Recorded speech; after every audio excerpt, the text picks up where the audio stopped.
Welcome to the Mio on MMA podcast. I'm your host, Mio, and I'm going to talk today a little bit about PFL, whatever number we're on. I don't honestly check. PFL 4 2024. There you go. Fourth event of the season. And UFC Fight Night Perez versus Taira from the UFC Apex. You can check the title if you want. I'll probably post somewhere that this is UFC Vegas. Oh, I don't know. 94? Are we on 94? Am I right? If I'm right, I'm gonna be a little bit surprised here. 93. Damn, I was close. UFC Vegas 93. Anyways, let's get the two negative things out of the way. Number one is this UFC card is kind of one of the dumbest cards I've ever seen on paper. Like on a constructural level. I'm not talking about the talent, the fight quality, the anything like that. I'm talking the baseline. Here are the fighters you have on this card. Build a card that makes sense. This doesn't at all. And mostly it's like going to be through the main event or the main card where we have, let's see here. In a co-main event, you have Ikram Aliskerov versus Anatoly Tricoli. To be clear, I understand that Antonio Tricoli is a late notice replacement, but like that doesn't make any sense because you have a guy who has not made the weight in, I want to say it was 7 years. Am I right? Yeah, 7 years on short notice in the co-main event in his UFC debut. This is ridiculous and dumb. Timothy Kawamba versus Lucas Almeida, which is Kawamba, a guy who has not won in the UFC, against a guy who has mightily struggled. And then you have Asu Almabayev versus Jose Johnson on the main card. And again, Jose Johnson is a 6 foot tall guy trying to make featherweight or flyweight. Pardon me. Actually, to be honest, it'd be surprising for a 6 foot guy to be trying to make featherweight, forget flyweight. So you can see where I'm going with this. And has not made the weight in. Has he ever made flyweight? Has he literally never made. I don't think he has. I was thinking he had, but I think it's Terrence Mitchell who looks kind of similar to him in the sense that, they have a similar build to them and they're also ridiculously tall for their weight class that I'm thinking of. But no, I don't think he has. So you're reliant on two guys making weight that they have not made in some time. We'll put it that way. And then you also have Adam Fugit versus Josh Quinlan, which is a battle of two guys who are 1-2 in their last three in the UFC and realistically aren't going anywhere because they're like 35 and 31 and they're flawed in ways that they're probably never actually going to fix. So I don't even know why they're fighting each other. It doesn't really make any sense. Like they're both kind of like prove it guys for Dana White Contender Series guys. So why they're matching them up with each other doesn't really make any sense. And then on the undercard, you have your number 12 ranked flyweight, Tadger Ulanbekov, fighting Joshua Van, who is one of your 4 biggest rising stars prospects at 125. You could even go third largest if you want to take away Steven Urseg and you don't believe he's going to be a champion at any point. I kind of don't. But just because he's fought for a title, like there may not be a climb to him anymore. There may not be a prospect anymore. But like Joshua Van is a serious deal, and you got that as the featured prelim. Why? Like the featured prelim on a pay-per-view makes a lot of sense because you get people who are not going to buy the pay-per-view, but they're going to watch the prelims and they're going to get interested because you're going to put on that big fight at the end, that feel-good moment that, hey, you got to buy this, but like this main card is not paid for. This is just a bad positioning of a card. It's a bad build of a card, which I'm disappointed by because the bottom of the card is actually pretty good. Like Shailin Nurenbeke versus Mel Costa, that's a perfectly solid opener. Julia Palestra versus Josephine Knudsen, I like that fight. It's a good fight. Carly Judice versus Gabriela Fernandez. It's a bit of a gamble on Judice because she had a really, really good showing on the Contender Series in a loss. And the immediate thought is, okay, what does that mean? Does that mean that she's good? Does that mean that she just looked good in a loss? We'll find out. But, it's got potential. And then, of course, you got Ulanbekov Van on the undercard. Like, the undercard is really good, but the main card it's just dumb. And let's get to the other negative aspect of that I go through on every podcast. I am going to be talking about betting. I'm going to give you betting odds. I may even tell you who I'm putting money on, but I want to be clear on this. MMA is an inherently chaotic beast. Do not bet what you cannot lose. Do not treat this as a solution to your financial problems. There you go. All right, let's talk about the fights. We'll start with PFL because I usually can whip through the PFL cards pretty quickly. Valentin Moldavsky versus Linton Vassell is our main event. This is heavyweights and women's flyweights in the tournament.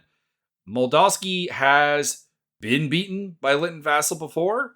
He does feel like a better fighter. Realistically, if you recall, I think back in Bellator, I definitely picked Moldavsky to beat Linton Vassell, but Linton Vassell is this kind of weird guy that is far more than the sum of his parts. His ability to get on top of people and viciously finish them is impressive. His physical attributes are stunning. I have no idea how a guy who has gone from being a middling 205er has gone up to heavyweight to become like a actual stoppage force and really, really good. Cue the PED conversation. But it's kind of the question is we've seen what happens when Moldavsky just, I don't want to say fights perfectly, but he makes no major mistakes and he wins. And then when he makes mistakes, Vassell wins. And that's essentially what we got going on here. And this is a big deal because initially I thought Vassell might be your guy to win the tournament. Now I think it's Moldavsky because he beat Antidelia in his first round fight, whereas Vassell lost to Dennis Goldstoff. So I'm going to go with Moldavsky, but Linton Vassell, despite being 41 years old, is just, he's got that X factor in him that could be really, really ugly. Dakota Ducheva is going to beat Chelsea Hackett. This is essentially a squash match. Don't get me wrong, I'm not angry about it. I think there's just some bottom end people in this women's flyweight category that are inevitably going to lose, and one of those is Chelsea Hackett. There's a reason she's a plus 1,000 underdog. She is a huge underdog, minus 2,000 on Ducheva. That's all you need to know. I've got Ducheva by TKO. We've seen Victoria Leonardo finish Chelsea Hackett before. No reason to assume that Ducheva can't do similar. Dennis Goldstoff versus Thiago Santos. Thiago Santos at heavyweight, I think, is just going to get overwhelmed. It's just a physical question. He's just not big enough. He has the athletic ability and everything, but he's old. He's going up a weight class, and I guess this prolongs his career a little bit because heavyweight is not good. But this guy did fight at middleweight once upon a time.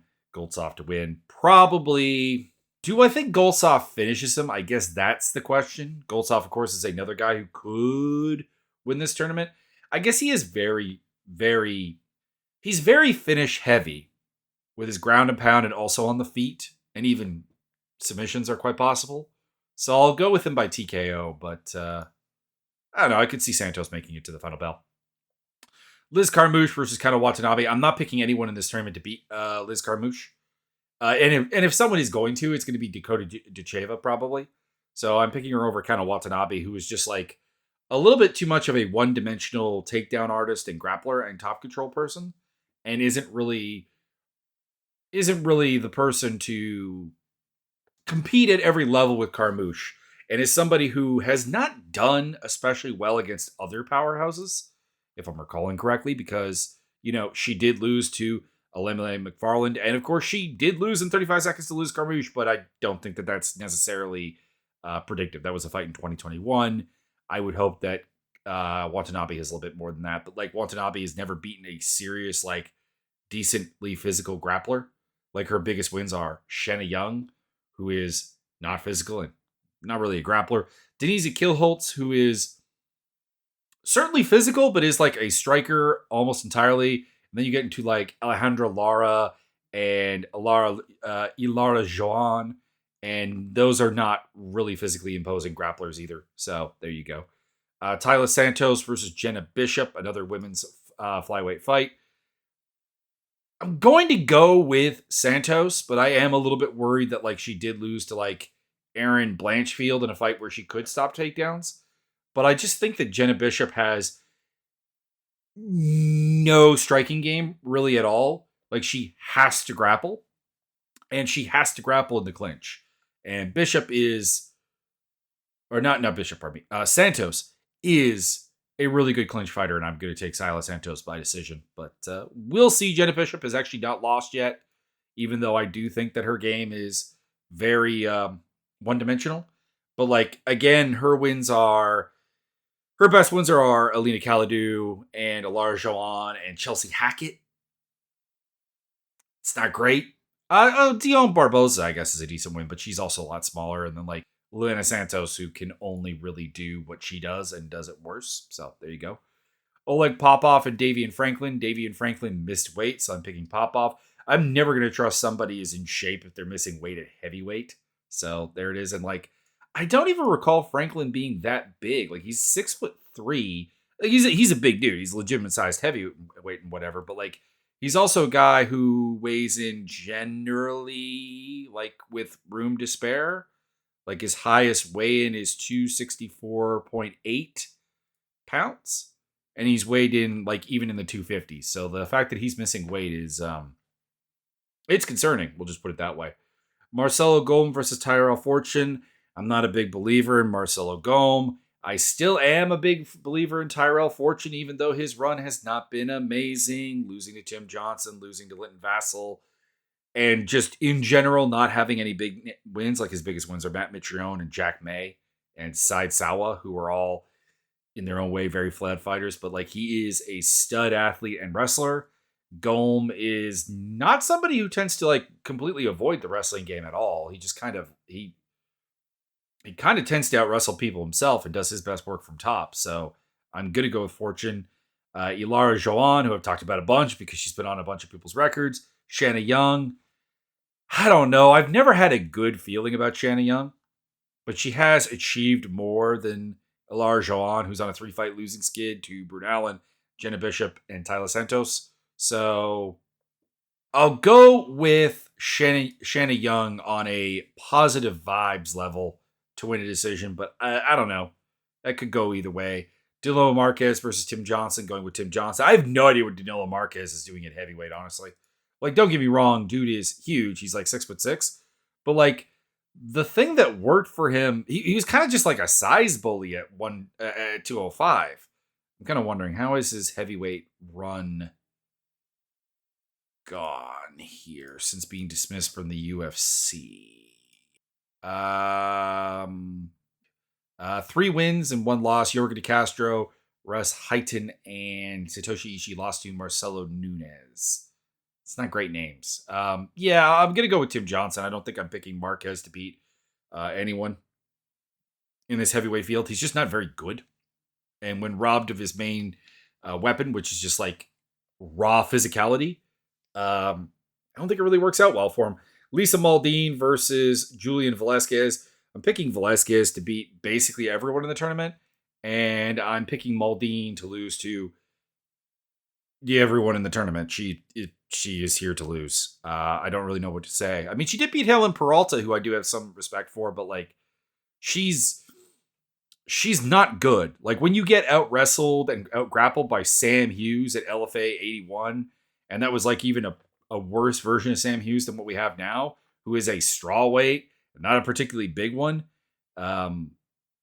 There's just legitimate questions about what you're doing here and what your path to victory even is going to be. So even though Velasquez has lost 3 in a row to Liz Carmouche 3 times, how do you fight someone 3 times in a row? That's insane. But like, she is somebody who has beaten Niels Kielholz, has beaten Alima McFarland, has beaten Bruna Allen, has beaten Christina Williams, Alejandra Lara. These are all fairly good fighters. Has a very, very high-end grappling base. I am going to take her to win, probably by submission. She's not really a submission artist, so I could see it going the distance, but I don't know. Malden really just doesn't offer much, and given that you are rewarded for finishing fights in PFL with more with stoppages, I would think that Velasquez would make additional efforts and take additional risks to get a finish. So I'm going to go with her by finish. And then Sumiko Inabe versus Saray Orozco. I do not know Orozco, nearly well enough to say. I don't honestly think I've seen her even fight. She's 8-5. She's a Lux girl. Yeah, I do. She fought someone named Alejandra Orozco. That's got to be a weird fight. Soraya Orozco, the Killer Queen. Alejandra Orozco, La Mexicana. It's a bit weird. Don't get me wrong. I hear nice things about Lux from people who watch it. I just don't have a way of watching it without getting behind the paywall, which isn't great. Anyways, I'm taking Inaba to win that fight, but I'm not going to break it down any further. I don't know Orozco enough to say, and that is really all there is to it. All right, let's get on to the UFC card, which I'm sure is what you guys are actually here for. This is usually where it is. Main event, Alex Perez versus Tetsuya Taira from Vegas 93. Another Apex card. It's a pretty easy one for me, even though I have like a lot of questions going into this. I have to pick Taira. I don't trust Perez. He's a fundamental bully fighter who goes out there and crushes people instantly or loses. And that's basically been his entire career. And I understand that the Matthias Nicolau fight went a little bit longer, don't get me wrong. But Nicolau was just kind of giving him the same look over and over again, and Perez didn't really have to problem solve, if we're being honest. He just had to calibrate. And I kind of trust him to do that. But like with Taira, yes, this could be like the Muhammad Mokaev fight, where Mokaev comes in and just kind of runs into a wall and cannot have his way with Perez. And Perez knows that that's the one attack he has, and he's going to just survive and do his thing. But the problem is that I think Taira can actually strike. And I've never thought very good things about Mokaev's stand-up game. I also think Taira has a lot more options. Mokaev is like this really blunt hammer. He is trying to be Khabib Nurmagomedov at 125 without the raw physicality that let Khabib actually work. And obviously, it's taken Mokaev really high up. It got him winning against Perez, controversially. It's got him in basically in title contention. But I think Taira is better because I think Taira has more considerations and a more well-rounded skill set. Definitely a more varied one. And I am going to take him to win by submission because when Perez does end up in bad positions, he does get finished. He gives up his neck. He gives up dominant positions and so on. So you got to think Taira by submission. Taira is the minus 185 to minus 196 favorite. Perez is plus 150 to plus 165. That feels about right. This could be one of those picks that I instantly regret. I mean, I guess that's like every Perez fight, essentially, because either if I'm picking Perez to win and he doesn't instantly crush someone, I regret it. And if he starts crushing someone, I instantly regret it. So and picked against him. So I mean, I guess that goes both ways for a Perez fight. But yeah, if we see Taira get stuffed like 3 or 4 times on takedowns and he's not able to get really any kind of striking success going on, yeah, he's going to be in trouble. But I'm going to think positively, and I'm going to say, Taira, this is a challenge. This is a hurdle you have not cleared before, but it is one that I have faith that you can actually do. And then we have Ikram Aliskerov versus Antonio Tricoli. I think I said said something else earlier. Anyways, I don't understand this booking because Tricoli is a 6'5" guy who hasn't made this weight in 7 years. 2017 is the last time this guy was a middleweight. And I understand that he recently made a catchweight fight at 200 pounds. And I understand that he's probably going down to 185. That's generally what that's what I read into it, that he is trying to make the transition back to being a 185er. He was a 170er at one point, but he's a 33-year-old man now. Again, hasn't made this weight since he was 26. And you're asking him to do it on short notice in the co-main event. It's Ikram Aliskerov. Was there no one else who would take this fight? Was there no welterweight who would come in a little fat and take this fight? Or a guy waiting on a Contender Series fight at 185 who could step up here and do this and be way safer than having Tricoli do this? I don't understand. That's the thing is, don't get me wrong. I understand that this was supposed to be Ikram Aliskerov versus Andre Muniz. And how do you replace that on short notice? It's hard. You have to find somebody who's willing to take a fight. And particularly with the UFC's tendency to, let's just say, not make it financially worth the fighter's while, that is going to be hard. So you're not going to get somebody good. My question is, why would you get somebody who's probably just not going to make weight? Particularly after you just saw Eduardo Mora, someone who everybody and their mother was saying can't make 115, and you book her at 115 and she misses weight. You're going to do the same thing here with Tricoli. I don't understand it. Anyways, I'm taking Alice Garoff to win, and it's not even the weight cut. It's not even the short notice thing. It's just that Tricoli is not very good. Like the best thing he has is that he's a bit of a physical bully. He was busted for PEDs, and he's got a couple of submissions, and it's over really bad talent. And I, as a person who doesn't even really particularly believe in Alice Garoff, because I think a lot of his hype comes from the fact that Khamzat Chimaev beat him and for whatever reason likes him and therefore says a lot of nice things about him, means that we have hyped him up to be like a future champion or something. And I don't buy that. I think his stand-up looks kind of sloppy, and his grappling is not as good as it's hailed to be, but like he is a good grappler. He is a good wrestler. He is a powerful striker and a fairly fearless one. Like he doesn't have any like massive issues, even though I think it's awkward as all heck.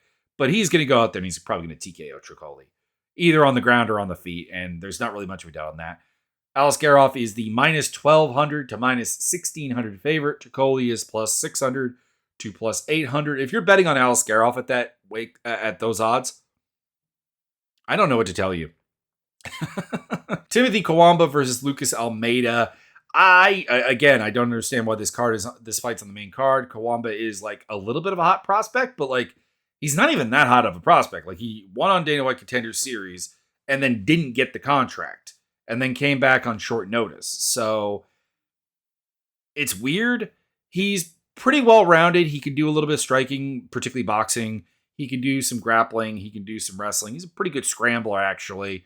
And I am going to pick him to win here because I just don't think Lucas Almeida is all that good.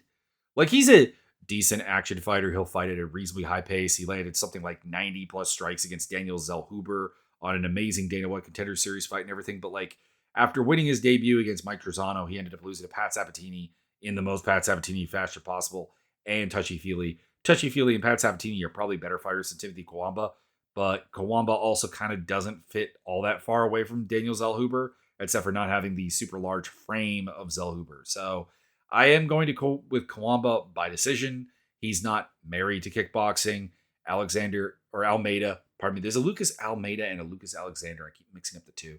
Lucas Almeida is not necessarily great at defending takedowns. So Kawamba can bring a wrestling style to him along with the boxing, the typical wrestle boxer thing. They're both guys who have not won a fight that really ranks this highly. Like, neither of them have wins over what you would call UFC caliber talent. I guess you could like stretch it and say that Almeida's win over Trezano is that, but I never thought that highly of Trezano. So I don't know. I think that there's enough of like an evolution in 25-year-old Timothy Kawamba that like I think he is a guy who is trying to get better every time out and will be pretty well prepared for this. And like I said, he's got the athletic building blocks of a reasonably solid 145 or so. I'm going to go with the positive spin, kind of like I did with Taira, to be honest, and say that the younger guy, the prospect guy, the guy who I think has a, potentially bright future is going to get this job done by decision. So Kawamba is the favorite at minus 190 to minus 210.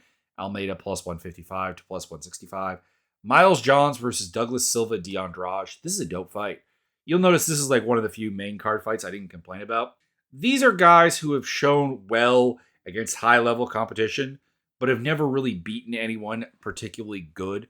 Like, it's kind of weird that like everybody that they've fought has been like or that they've lost to is like a really, really, really solid fighter. And they put up a really, really good fight, but that there's no positives. Like with Miles Johns, his best wins are what? Cody Gibson and Dan Argueta, I guess. And he tested, if I recall correctly, he tested positive for PEDs in the Argueta fight, and it's why it's a no contest. Yeah, originally a win for Johns. The result was later changed to no contest, but he tested positive for elevated levels of Tyranobol. Again, a PED you just should not be using. And a few weeks later, they changed their thresholds, but the decision was not impacted by the time of the Jones fight. So there you go. Anyways, so you got that, but like also like a pretty solid showing against John Castaneda, against Mario Bautista, who we know to be very very good fighters. And then for Andrade, it's a huge list because his losses are to Said Nurmagomedov, Lerone Murphy, Peter Yan, and Rob Font. And that is exquisite. Oh, and Zubir Tukugov. That is an exquisite like UFC loss list. But then you have his biggest wins, and it's like the absolutely unstructured game of Marlon Vera, the ghost of Henan Barao, and then like Cody Gibson, Cody Stamen, and Sergey Morozov. And it's like, I'm kind of waiting for you to have that signature win. I guess this could be it, and I'm picking it to be that. I just like a lot of what Andrade brings to the table. Like he's got all the physicality in the world. He is not a clean technician. Neither of these guys are by any means, but like there is a flow, a creativity, a dynamicism that Andrade has that Miles Johns does not have. Miles Johns can be very, very flat. It's like he is fast, he is powerful, he is reasonably smooth technical, but it is like very repetitive stuff over and over and over again. And I think that if you match him up against somebody who has a similar level of physicality, although to be clear, Silva de Andrade is like 38 years old, so fall off is coming. I feel like a Stark right now. Winter is coming. Fall off is coming. My sweet summer child. But yeah, I've got Andrade winning by being the more violent fighter, I guess, in a nutshell. The more free flowing, the more adaptive, the more chaotic fighter, while having the durability and the speed and the power to make up for the fact that leads to a lot of defensive liabilities. Miles Johns is just not adaptive enough to make that happen. Johns is the favorite at minus 125 to minus 135. Silva de Andrade is minus 105 to plus 115. I have no problem with de Andrade being the underdog. It's perfectly fine. He does not have a win over anybody as good as Miles Johns, except for, like I said, the completely formless and like Marlon Vera is a weird special case. We'll just put it that way. And then we have Asu Almabayev versus Jose Johnson.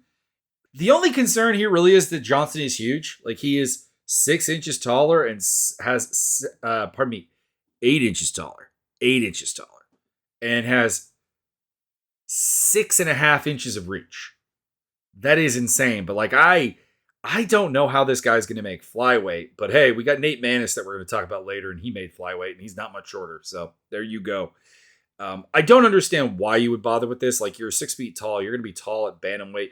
You're tall at featherweight. Forget 135. Forget 125. You're tall at 145. And it just feels like the issues that he has are sometimes like with his like energy levels and his, honest being kind of drained. And he's cutting more weight. So I don't really understand this. Almabayev is the better technician. He is a solid striker. Works sometimes at a little bit of a slower rate than I'd like to see, but like he, has a takedown game. He can put you down. He can out wrestle you. He is an opportunistic submission artist, wins a lot by submission.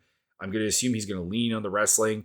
I mean, Chad Anheliger, hint, not a wrestler, had a fair amount of takedown success against Johnson. I have no reason to believe that Almabayev, even though he is on paper smaller than Anheliger, but I don't even know if he is, because Almabayev is shorter than Anheliger, but like he's more built. Like I honestly wouldn't be surprised if Anheliger, if he had a different skill set, i.e. one that was actually wrestling heavy, could actually make flyweight and make it, worth his time. So there's that. And Johnson also has a history of giving up his back and his neck. So Almabayev by submission. He is minus 500 to minus 650, plus 333 to plus 470 on Johnson. Adam Fugit versus Josh Quinlan. Now, I'm going to reiterate, this fight should not be on the main card. This booking should not be happening. It's not because I dislike these fighters. Fugit is actually a really good test for people coming off of like Contender Series or something, because he is that kind of like similar to Silva de Andrade, who we're talking about in a bit ago, but with like way less athleticism. Fugit is like this pathologically aggressive and like reasonably creative striker, wrestle boxer. he goes out there and he will give you looks, adaptations, and interesting ideas throughout the fight. And it's a good way to test a young talent. Like when he fought Yusuke Kinoshita, that was like a perfect use of Adam Fugit. I like that. When he fought Mike Malott, that's a perfect use of him. That's great. That's awesome. Michael Morales, that's great. That's awesome. Like that's the role that you would have with this guy. The thing is that we're putting him up against Josh Quinlan, who's kind of a similar type of guy. Not so much in the creative, the chaotic sense to test people, but he's a guy who's a reasonably solid athlete with a determined, consistent game. Like he's the opposite end of the spectrum of testing people. And I would love to put him in there with guys who are coming in that are fairly young. But the thing is that like of the guys I mentioned with Fugit, he went 1-2 in that. Similarly, Quinlan's gone 1-2 in the UFC, beating Jason Witt, losing to Trey Waters, losing to Danny Barlow. I don't know why we're not using him. I don't know why we're not continuing to use Fugit in the way that we should. And I don't know why Quinlan is not being used in the way that he should be used. Anyways, they're fighting each other, and I'm going with Quinlan by decision. It's just an athletic question. He is the better athlete of the two. And I don't think that, like a Kinoshita, he is going to have a hard time with Fugit's chaotic, dynamic, creative style of striking. And I don't see him getting overpowered in the wrestling exchanges. So I'm going to go with Quinlan. If Fugit wins, I'm not going to be stunned or anything, but this does feel like two guys who are not going to necessarily surprise each other, I guess, in a nutshell. And it's going to come down to who's the better athlete. And that's Quinlan. So there you go. Quinlan by decision. He's a -120 to -128 favorite. Fugit's -105 to +105. This fight should be on the main card. It is not. It is the number 12 ranked guy in the UFC, Tadger Ulanbekov, and Joshua Van, who is not ranked in the UFC, probably could be ranked in the UFC, and Tapology has it at number 20 in the world. Ulanbekov, by the way, at number 11 in the world on Tapology. And we have them fighting on the feature prelim. I want Joshua Van to win. The reason is that Joshua Van is such an offensively potent striker. The combination work he puts together, the counter work he puts together is really good. He's got quick hands, he's got quick feet, he's adaptive, he's dynamic. He kind of is like the fusion of Fugit and Quinlan, bringing their respective like strengths to the table with way more speed. So, anyways, my problem does become is that he is takedownable. And while he's a good scrambler, he's hard to control. There is, he got taken down by Felipe Bunez and Jalga Zhumagulov, but was not controlled. But Ulanbekov is a much better form of that. And it's a dangerous fight for Ulanbekov because, this is a guy who got outstruck by Nate Maness and had to, power a guillotine out to get the win. So we'll see. But, Ulanbekov is got 5 inches of reach, 2 inches of height, so he's going to be a lot longer. That means that Van has to get in close and also take risks to close a distance and create the pocket that he likes to work with. And that means that Ulanbekov is probably going to get his chances to just kind of grab him in the clinch and get takedowns. And like I said, as good as his counter wrestling, his scrambling has looked, I don't like its odds against Ulanbekov. But I am going to be cheering for Van repetitively. I want him to win. I think he's the exciting guy going forward, whereas Ulanbekov is kind of like, he's that standard Dagestani wrestler, like, guy. I don't actually, is he from the Caucasus? I always think that there are guys from the Caucasus. Yeah, okay, he is. All right, he is. I was not wrong on that. There you go. Anyways, yeah, I'm going to go with Ulanbekov by decision, but I am going to cheer for Joshua Van. If I lose one fight on this card, I want it to be this one. Nate Maness versus Jimmy Flick. There's not much to talk about here. Jimmy Flick is a defensively terrible fighter. His striking is terrible. He's not very athletic. He's not amazingly durable. He doesn't have good takedowns. He is a absolute dedicated die-in-the-wool submission hunter in the mold of Mazakazi Imanari, essentially. And at the end of the day, Nate Maness, who is not very good, but is big, hard to take down, generally is 5'10", 72-inch frame at 125, is a guy who can just kind of box people up. He's a good enough pocket boxer, good enough combination guy, good enough power to knock out Jimmy Flick. So there you go. If Flick catches like a jumping triangle, by the way, I think there was a UFC. I got it on my Twitter here. 1 second. 1 second here, but I think it was Jimmy Flick that. Yeah, here we are. Yeah, Jimmy Flick returns to the octagon for the second time, looking to come from another victory after hitting a flying jump the arm triangle. Now it was a flying triangle, it wasn't an arm triangle, so they screwed that up. But anyways, that is the kind of thing that he would have to do to win this fight, and like I'm never gonna rely on that. It is super super cool when a guy like Jimmy Flick wins, but you never pick it. Manus is minus 500 and minus 550. Flick is plus 333 to plus 400. Garrett Armfield versus Brady Heastan. This is another fight that I'm just like really going to hope that Armfield wins because Heastan is quite boring. Like he is just a wrestler.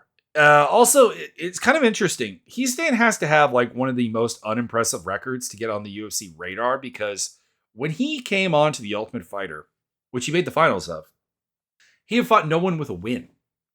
His pro record was a win over an 0-2 fighter, 0-0, 0-4, 0-6, and a loss to 9-5 Chad Anheliger, and then a win over 0-13 Shane Sargent. So I really have to wonder how the heck he even got on the show. Like, I'm very confused by that. He performed, obviously, beat Josh Reddinghouse, who's not a bad fighter, Vince Murdoch, who's not a bad fighter, and then lost to Ricky Tercios. He's gone 2-0 in the UFC, beating Fernie Garcia and Danan Batcherel Danan. I forget which order it's actually supposed to be said. And it's like written both ways. So there's problem there.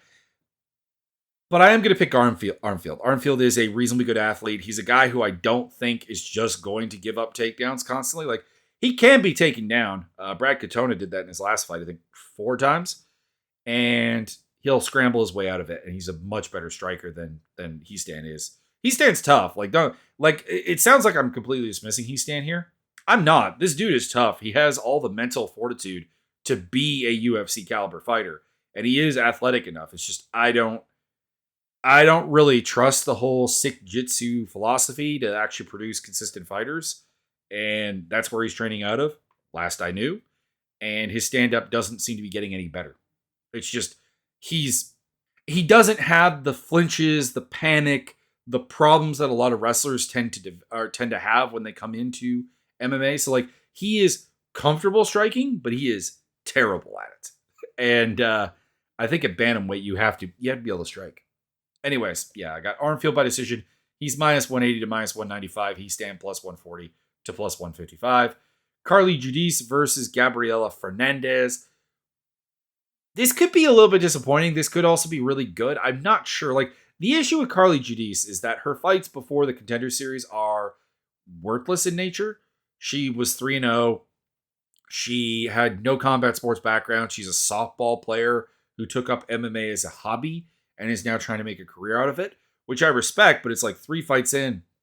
What do I know about you? And then on the Dana White Contender Series, she had a great fight with Ernesta Karate, but at the same time, Karate is like this low power, karate sort of stylist deal. Also, someone who spent a long time forming a swimming career actually before transitioning to MMA. So it's kind of a similar thing, but like more seasoned. And it was a great fight, but I don't know what it means. Like she did lose, and like it's hard to look at her and say and not come up with the idea of is like you're really really raw. You want to be a kickboxer. Your wrestling's not very good, and that's been usually the way to get Gabriel Fernandez is to take her down and kind of control her because Fernandez is weird. She's got like an aggressive guard from a submission hunting style, but like at the same time, she will give you position on the ground and not scramble very well. But she has all the athletic ability that she should be better. I don't know. I don't know. Fernandez is one of those ones that you're hoping puts it together, but we'll see. Anyways, I'm going with Fernandez. She is a good athlete. She is a seasoned, diverse striker, can throw combinations, can work at a decent pace. can stop takedowns if they're not well like suited to it. Like she did stop takedowns from like Jasmine Jasudavicius and Teresa Bleda, who are more physically imposing, way more wrestling schooled fighters than Carly Judice. She just couldn't get off her back once they got her down. Anyways, if you're not going to take her down, you're going to stand with her predominantly. I'm going to pick Gabriela Fernandez.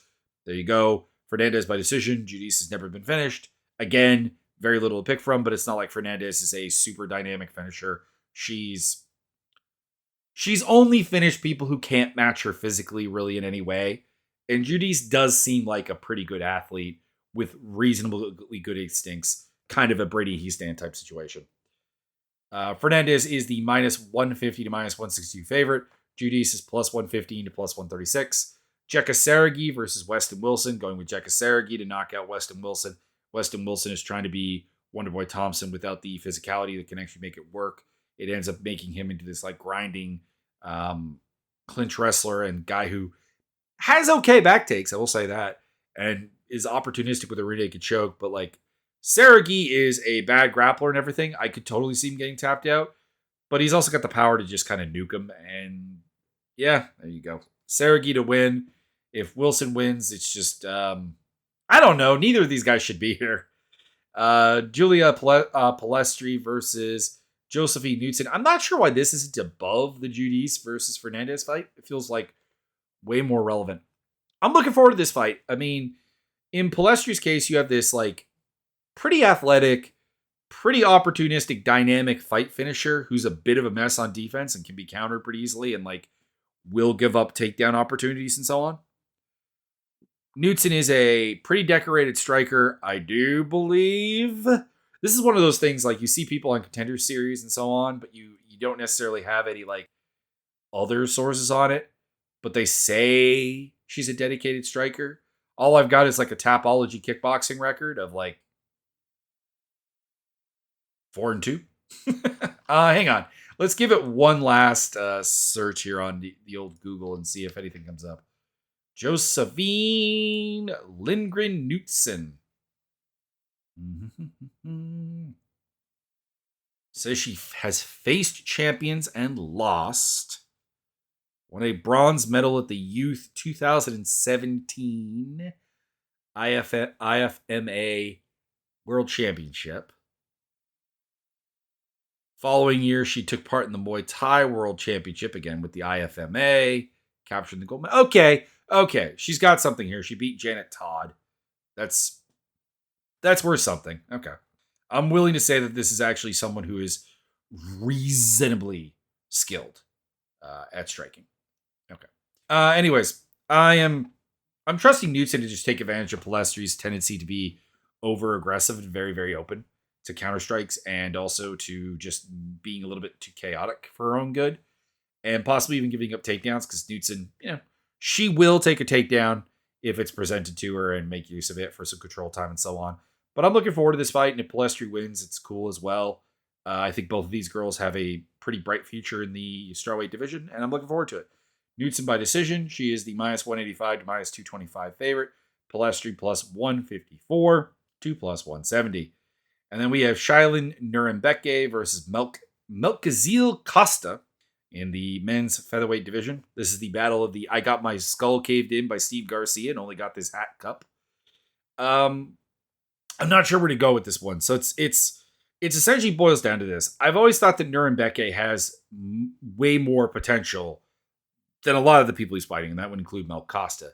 He's got obvious physicality, very strong, very explosive, fast, dynamic, seems to have some durability despite the fact that he got his skull caved in by Steve Garcia, and a reasonably well-rounded game that when he is functioning at a high level, it's beautiful. Things are clicking, things are doing well, things are looking very, very good. He's looking like, I don't want to say like a future champion or anything. This is a really good division. It's hard to say that. But like he is functioning like a guy who's going to flirt with a ranking. And then he'll just go through phases of inactivity or just really bad decision making that ends up costing him fights, or at least moments in fights. And he doesn't. The other thing is he doesn't really finish. The only finish he has in the UFC is Derek Minner in that fight where Minner was almost certainly hurt and was under bad advice from James Krause to make money through betting. Although I will say this, I still maintain that I don't think Minner would have fought any differently if Krause's influence wasn't there. Minner is a crazy do or die in the first minute kind of guy, anyways. But anyways, there you go. Costa is a guy who doesn't inspire me confidence as a guy going anywhere, but like is a consistent action fighter who is going to be fun every time out. He fights at a reasonably high pace. He is fairly well rounded. He will take takedowns when they are presented and he needs them. He will fight in the pocket. He will fight in the clinch. He will fight with competency everywhere that just doesn't inspire that he's going to like that next level. Like there's no hint of that next level physicality to him. There's no hint that there is a really, really, really good fighter that just needs to be brought out. Well, I shouldn't say that. Contending fighter that needs to be brought out. It's just, he's going to go out there. He's going to be a tough out for just about anybody.